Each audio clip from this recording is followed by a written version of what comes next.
ಈ ಮನುಷ್ಯ ಹುಟ್ಟುವಾಗ ನಾನು ಇಂಥದೇ ಜಾತಿಯಲ್ಲಿ ಹುಟ್ಟಬೇಕು ಅಂತ ಏನಾದ್ರು ಅರ್ಜಿ ಹಾಕೊಂಡು ಹುಟ್ಟತಾನೇನ್ರಿ ಅಯೋಗ್ಯರ? ನಿಮ್ಗೆ ನಾಚಿಕೆ ಆಗ್ಬೇಕು. ನಿಮ್ಮಂತಹ ಮನಸ್ಥಿತಿ ಇರತಕ್ಕಂತಹ ಮನುಷ್ಯರುಗಳು ಈ ಭೂಮಿಯ ಮೇಲೆ ಜೀವಿಸೋದಕ್ಕೂ ಅರ್ಹತೆ ಇಲ್ಲದೆ ಇರ್ತಕ್ಕಂಥವ್ರು. ಮನುಷ್ಯನಾಗಿ ನೋಡದೆ ಇರತಕ್ಕಂತಹ ಸಮಾಜ ಇದ್ರೆಷ್ಟು ಬಿಟ್ರೆಷ್ಟು. ಹೆಲೋ ನಮಸ್ತೆ ವೀಕ್ಷಕರ, ಎಲ್ರಿಗೂ ಕೂಡ ನಮಸ್ಕಾರ. ನಾನು ಗೌತಮ್ ಗುಡ್ಲಪೇಟೆ ಮಾತಾಡ್ತಾ ಇದ್ದೀನಿ. Voice of people Kannada YouTube ಚಾನಲ್ಗೆ ತಮ್ಮೆಲ್ರಿಗೂ ಕೂಡ ಪ್ರೀತಿಯ ಸ್ವಾಗತ. ಭಾರತ ದೇಶದಲ್ಲಿ ಒಂದು ಬಗೆಹರಿಸಕ್ಕಾಗದೇ ಇರತಕ್ಕಂಥ ದೊಡ್ಡ ಸಮಸ್ಯೆ ಇದೆ, ದೊಡ್ಡ ರೋಗ ಇದೆ. ಅದು ಅನಕ್ಷರತೆ ಅಲ್ಲ, ಬಡತನ ಅಲ್ಲ, ಜಾತಿ ಅಂತಕ್ಕಂತಹ ರೋಗ. ಯಾವುದು? ಜಾತಿ, ಕ್ಯಾಸ್ಟ್ ಸಿಸ್ಟಮ್ ಇದೆಯಲ್ಲ, ಇದು ಯಾವ ಹಂತಕ್ಕೆ ತಲುಪಿದೆ ಅಂದ್ರೆ ಜನರ ಮನಸ್ಸಿನಲ್ಲಿ ಅಚ್ಚಳಿದೆ ಉಳಿದು ಬಿಟ್ಟಿದೆ ಅನ್ಸುತ್ತೆ ಈ ಜಾತಿ ವ್ಯವಸ್ಥೆ ಅಂತಕ್ಕಂಥದ್ದು. ನೋಡ್ರಿ, ದೇಹಕ್ಕೆ ರೋಗ ಬಂದ್ರೆ ಡಾಕ್ಟರ್ ಹತ್ರ ಕನ್ಸಲ್ಟ್ ಮಾಡಿ ಆ ರೋಗಕ್ಕೆ ಔಷಧಿಯನ್ನ ಕಂಡುಹಿಡಿದು ಗುಣಪಡಿಸಬಹುದು. ಆದ್ರೆ ಈ ಜಾತಿ ಅಂತಕ್ಕಂತಹ ರೋಗಕ್ಕೆ ಇನ್ನೂ ಕೂಡ ಭಾರತ ದೇಶದಲ್ಲಿ ಔಷಧಿ ಸಿಕ್ಕಿಲ್ಲ. ಜಾತಿ ಅಂತಕ್ಕಂತಹ ಈ ಒಂದು ದರಿದ್ರ ವ್ಯವಸ್ಥೆಗೆ ಒಂದು ಲಗಾಮು ಹಾಕುವಂತಹ ಯಾವ ಹಂತವೂ ಕೂಡ ಭಾರತದಲ್ಲಿ ನಡೆಯೋದು ಕಾಣಿಸ್ತಾ ಇಲ್ಲ. ಯಾಕೆ ನಾನು ಈ ಸಂದರ್ಭದಲ್ಲಿ ಈ ಜಾತಿ ವ್ಯವಸ್ಥೆ, ಈ ಜಾತಿಯ ಬಗ್ಗೆ ಮಾತಾಡ್ತಾ ಇದ್ದೀನಿ ಅಂತ ಅನ್ಸಿದ್ರೆ, ನೋಡಿ, ಈ ಜಾತಿ ನಾನ್ ಮೇಲ್ ಜಾತಿ, ನೀನ್ ಕೆಳ ಜಾತಿ, ನಾನ್ ದೊಡ್ಡವನು, ನೀನ್ ಚಿಕ್ಕವನು, ನನ್ನ ಜಾತಿ ಶ್ರೇಷ್ಠ, ನಿನ್ನ ಜಾತಿ ಕೀಳು. ನೋಡಿ, ಪ್ರತಿಯೊಬ್ಬ ಮನುಷ್ಯನಿಗೂ 2 ಕೈ, 2 ಕಾಲು, 2 ಕಣ್ಣು, ಕಿವಿ, ಎಲ್ಲರಿಗೂ ಸಾಮಾನ್ಯವಾಗಿ ಇರ್ತಕ್ಕಂಥವೇ. ಪ್ರತಿಯೊಬ್ಬ ವ್ಯಕ್ತಿಯು ಕೂಡ ಒಂದು ಗಂಡು ಹೆಣ್ಣಿನ ಲೈಂಗಿಕ ಕ್ರಿಯೆಯಿಂದ ಜನ್ಮ ಪಡೆದುಕೊಂಡು ಬಂದಂತಹ ವ್ಯಕ್ತಿಗಳೇ. ಭೂಮಿಗೆ ಬರ್ತಾ ಇದ್ದಂಗೆನೆ, ಮಗು ಜನನ ಆಗ್ತಾ ಇದ್ದಂಗೆನೆ ಅಲ್ಲೇ ಆರಂಭ ಆಗ್ಬಿಡುತ್ತೆ ಬಹುದೊಡ್ಡ ಕ್ರಾಂತಿ, ಜಾತಿಯ ಕ್ರಾಂತಿ. ಸೊ ನಾನು ಯಾಕೆ ಈ ಮಾತನ್ನ ಈ ಸಂದರ್ಭದಲ್ಲಿ ಹೇಳ್ತಾ ಇದ್ದೀನಿ ಅಂತಂದ್ರೆ, AICC ಅಧ್ಯಕ್ಷರಾಗಿರ್ತಕ್ಕಂತಹ ಮಲ್ಲಿಕಾರ್ಜುನ್ ಖರ್ಗೆ, ರಾಜ್ಯಸಭೆಯ ವಿರೋಧ ಪಕ್ಷದ ನಾಯಕರು ಸಹ ಹೌದು ಅವರು. ಸೊ ಅವರು ಈ 18ನೇ ತಾರೀಕು, ಆಗಸ್ಟ್ 8ನೇ ತಾರೀಕು ಉತ್ತರಾಖಂಡ್ನಲ್ಲಿ ಒಂದು ರಾಜಕೀಯ ಸಮಾವೇಶ ನಡೆಯುತ್ತೆ. ಎಲ್ಲಿ? ಉತ್ತರಾಖಂಡ್ನ ಹಲ್ದ್ವಾನಿ ಅಂತಕ್ಕಂತಹ ರಾಮ್ಲೀಲಾ ಮೈದಾನದಲ್ಲಿ ಒಂದು ಕಾಂಗ್ರೆಸ್ ಸಮಾವೇಶ ನಡೆಯುತ್ತೆ 8ನೇ ತಾರೀಕು, ಆಗಸ್ಟ್ 8ನೇ ತಾರೀಕು. ಅದೇ 2 ದಿನ ಬಿಟ್ಟು ಅದೇ ವೇದಿಕೆಯಲ್ಲಿ ಎಲ್ಲಿ ಮಲ್ಲಿಕಾರ್ಜುನ್ ಖರ್ಗೆ ಅವರು ನಿಂತ್ಕೊಂಡು ಭಾಷಣ ಮಾಡಿದ್ರು, ಅದಕ್ಕಾಗಿ ಆ ಒಂದು ಮೈದಾನವನ್ನ ಶುದ್ಧೀಕರಣ, ಪ್ಯೂರಿಫಿಕೇಶನ್ ಹೋಮ ಮಾಡಿ ಅಲ್ಲಿ ಗೋಮೂತ್ರ ಸಿಂಪಡಿಸಿ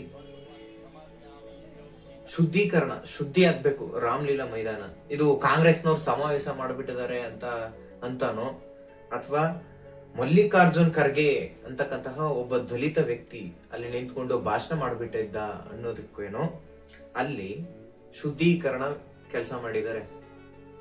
ಈ ಸ್ಥಳ ಅಪವಿತ್ರ ಆಗ್ಬಿಟ್ಟಿದೆ, ಸೊ ಹಾಗಾಗಿ ಇದನ್ನ ಪವಿತ್ರಗೊಳಿಸ್ಬೇಕು ಅಂತಕ್ಕಂಥ ಕೆಲಸವನ್ನ ಮಾಡಿದ್ದಾರೆ. ಸೊ ಶ್ರೀರಾಮ ಸೇನೆ ಅಂತಕ್ಕಂಥ ಟ್ರಸ್ಟ್ ವತಿಯಿಂದ ಶುದ್ಧೀಕರಣ ನಡೆದಿದೆ. ನೋಡ್ರಿ, ಆ ಶ್ರೀರಾಮಚಂದ್ರನಿಗೂ ಕೂಡ ಅವಮಾನ ಮಾಡ್ತಾ ಇರ್ತಕ್ಕಂಥದ್ದು ಇಂತಹ ಮನಸ್ಥಿತಿ ಇರ್ತಕ್ಕಂಥ ಜನಗಳಿಂದ. ಶ್ರೀರಾಮ ಪ್ರಭುಗೆ ಮರ್ಯಾದೆ ಸಿಗಬೇಕು ಅಂದ್ರೆ ನಾವುಗಳು ಕೂಡ ಆದರ್ಶವಾಗಿ ನಡ್ಕೊಳ್ಬೇಕಲ್ಲ. ಆದ್ರೆ ಈ ಕೆಲಸಗಳು ಆದರ್ಶನೀಯವ? ಗೋಮೂತ್ರ ಸಿಂಪಡಿಸಿ ಅಲ್ಲಿ ಹೋಮ ಹವನ ಮಾಡ್ಬಿಟ್ರೆ ಆ ಸ್ಥಳ ಶುದ್ಧೀಕರಣ ಆಗ್ಬಿಡುತ್ತ? ಯಾತಿಕ್ಕಾಗಿ ಮಾಡಿದ್ದು? ಮಲ್ಲಿಕಾರ್ಜುನ್ ಖರ್ಗೆ ಒಬ್ಬ ದಲಿತ ವ್ಯಕ್ತಿ ಅಂದ ಮಾತ್ರಕ್ಕೆನ ನೀವು ಅಲ್ಲಿ ಶುದ್ಧೀಕರಣ ನಡೆದಿದ್ದು? ನೋಡಿ, ಅಲ್ಲಿ ಹಿಂದೂ ಮುಖಂಡರು ಏನ್ ಹೇಳಿದ್ರು ಅಂದ್ರೆ, ರಾಮಲೀಲಾ ಮೈದಾನ ಧಾರ್ಮಿಕ ಸಾಂಸ್ಕೃತಿಕವಾದಂತಹ ಒಂದು ತಾಣ, ಅಲ್ಲಿ ರಾಜಕೀಯ ಕಾರ್ಯಕ್ರಮಗಳಿಗೆ ವೇದಿಕೆಗೆ ಸೂಕ್ತ ಅಲ್ಲ. ಹಾಗಾಗಿ ರಾಮಲೀಲಾ ವೇದಿಕೆಯಲ್ಲಿ ಪಾವಿತ್ರತೆಯನ್ನ ಶುದ್ಧೀಕರಣ ಮಾಡಲಾಗಿದೆ, ಪಾವಿತ್ರತೆಗೋಸ್ಕರ ಅಲ್ಲಿ ಶುದ್ಧೀಕರಣ ಮಾಡಲಾಗಿದೆ ಎಂದು ಹಿಂದೂ ಸಂಘಟನೆಗಳು ಒಂದಷ್ಟು ಸ್ಟೇಟ್ಮೆಂಟ್ಗಳು ಕೊಟ್ಟಿದ್ದಾರೆ. ಓಕೆ, ಇದೇ ಮೊದಲನೇ ಬಾರಿ ಅಲ್ಲಿ ರಾಜಕೀಯ ಸಮಾವೇಶ ನಡೀತಾ ಇದೆಯಾ ರಾಮಲೀಲಾ ಮೈದಾನದಲ್ಲಿ? ಬಿಜೆಪಿಯ ಎಷ್ಟೋ ಕಾರ್ಯಕ್ರಮಗಳು ಕೂಡ ರಾಮಲೀಲಾ ಮೈದಾನದಲ್ಲೇ ನಡೆದಿದ್ದಾವೆ. ನಾನು ಸಾಕಷ್ಟು ಉದಾಹರಣೆಗಳನ್ನ ಕೊಡಬಲ್ಲೆ. ನೋಡಿ, ಇದನ್ನ ಪ್ರತಿಕ್ರಿಯೆನ ನಾನು ರಾಜ್ಯಸಭೆಯಲ್ಲಿ ಖರ್ಗೆ ಅವರು ಮಾತಾಡಿದ್ರು, ಬಹಳ ದುಃಖದಿಂದ ನೋವಿನಿಂದ ಮಾತಾಡಿದ್ರು, ಇದನ್ನ ರಾಜಕಾರಣಗೊಳಿಸಬಾರ್ದು ಅಂತ ಹೇಳಿ. ಆ ಬೈಟ್ ನ ನೋಡ್ಕೊಂಡ್ ಬನ್ನಿ. मैं हल्द्वानी में पब्लिक स्पीच में रामलीला मैदान में रामलीला स्टेज पे भाषण किया और लाखों लोग वहां पर थे। उस वक्त मैंने किसी समाज का, किसी धर्म का नाम नहीं लिया, सिर्फ मैं लोगों के समस्याओं को वहां पर बताया।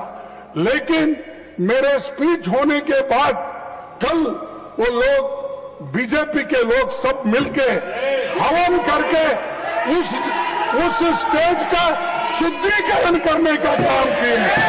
ये you might have read in the newspaper. Is it the way in democracy? BJP ಪಕ್ಷದ ಜೆ.ಪಿ. ನಡ್ಡಾ ಅವರು ಕೂಡ ಈ ಒಂದು ಅಕ್ಷಮ್ಯ ನಡವಳಿಕೆಯನ್ನ ಖಂಡಿಸಿದ್ದಾರೆ. ವೇದಿಕೆ ಅಲ್ಲಿ ಸದನದಲ್ಲಿ ಅವರು ಕೂಡ ಮಾತಾಡಿದ್ದಾರೆ, ನೋಡ್ಕೊಂಡು ಬನ್ನಿ. मैंने पहले कहा कि BJP does not subscribe to such activities, number 1। Number 2, ये हम सब के लिए खेद का विषय है, देश के लिए भी खेद का विषय है। हम इसकी तहकीकात भी करेंगे।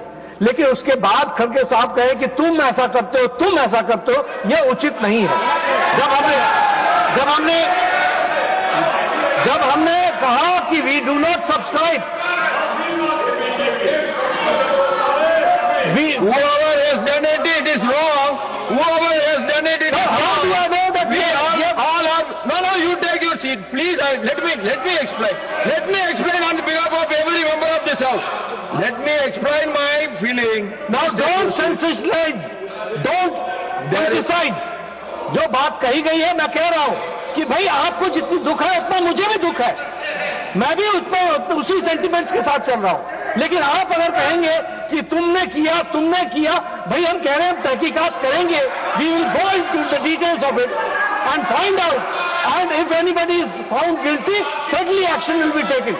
एंड वी रिस्पेक्ट मिस्टर खड़गे और इनके सेंटिमेंट्स को भी हम रिस्पेक्ट करते हैं। लेकिन मेरा भी इनसे निवेदन है कि जब हमने कहा कि हम इसको सब्सक्राइब नहीं करते हैं, तो आप भी इसको पॉलिटिसाइज मत कीजिए, इसकी जरूर चिंता करिए। ನಾನಿಲ್ಲಿ ಇದು ಬಿಜೆಪಿ ಅವ್ರು ಮಾಡಿರ್ತಕ್ಕಂಥ ತಪ್ಪು ಅಥವಾ ಕಾಂಗ್ರೆಸ್ನವರ ತಪ್ಪು ಅಂತ ಹೇಳ್ತಾ ಇಲ್ಲ, ಅಥವಾ ಇಲ್ಲಿ ರಾಜಕೀಯದ ವಿಷಯವನ್ನ ನಾನು ಮಾತನಾಡೋದಕ್ಕೆ ಬಂದಿಲ್ಲ. ಈ ಜನರ ಮನಸ್ಸಿನಲ್ಲಿ ಇಂತಹ ಕೆಟ್ಟ ಯೋಚನೆ ಯಾಕಾಗಿ ಬಂತು ಭಾರತ ದೇಶದಲ್ಲಿ? ಇಂತಹ ಮನಸ್ಥಿತಿಗಳು, ದರಿದ್ರ ಮನಸ್ಥಿತಿಗಳು ನಿಮ್ಮ ತಲೆಯಲ್ಲಿ ಹೇಗ್ ಬಂತು? ನಾಚಿಕೆ ಆಗ್ಬೇಕು ನಿಮ್ಗೆ, ನಾಚಿಕೆ ಪಡಬೇಕು ನಿಮ್ಗಳು. Shame on you.